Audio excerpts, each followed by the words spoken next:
Gianfranco Micciche chiama, i segretari dei partiti di centrodestra rispondono quasi tutti, è un vertice azzoppato quello che si è tenuto a Palermo in assemblea regionale.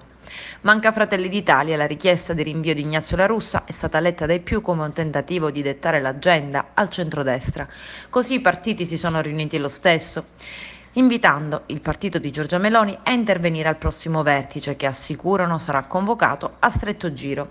Manca anche la Lega, o quantomeno il suo segretario Nino Minardo, impegnato nell'attività parlamentare a Roma. Ma non è Luca Sammartino a farne le veci, a sedere al tavolo dei big del centrodestra siciliano e Vincenzo Figuccia. E poi gli autonomisti, con Roberto Di Mauro, l'UDC con Decio Terrana, l'ADC Nuova con Totò Cuffaro, noi con l'Italia con Antonello Antinoro e ovviamente il padrone di casa e commissario di Forza Italia in Sicilia, Gianfranco Micciche. Unici non invitati, i vertici di Diventerà Bellissima insieme a quelli di Attiva Sicilia, costola del movimento di Nello Musumeci. Consideriamo un'unica casella con Fratelli d'Italia, tagliacorto, un big della coalizione.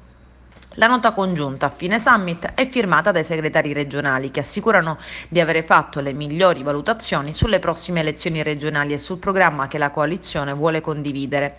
Ancora presto per i nomi, ma l'idea, osserva uno dei presidenti a margine del vertice, è di puntare su un candidato che sia autorevole, riconoscibile dai siciliani, in grado di stilare un programma dettagliato sui 35 miliardi che arriveranno dai fondi comunitari. Dell'esperienza Musumeci si parla già al passato. Chi verrà dopo di lui dovrà avere la capacità di dialogare con i partiti, i movimenti e le categorie produttive. In più, nel corso del vertice viene più volte ribadito che la prossima giunta dovrà avere un respiro differente. Non va bene che un presidente parli solo con gli assessori e viceversa. La nota ufficiale racconta di un confronto costruttivo per coltivare le ragioni dell'unità e individuare quindi un percorso politico per vincere con una coalizione coesa.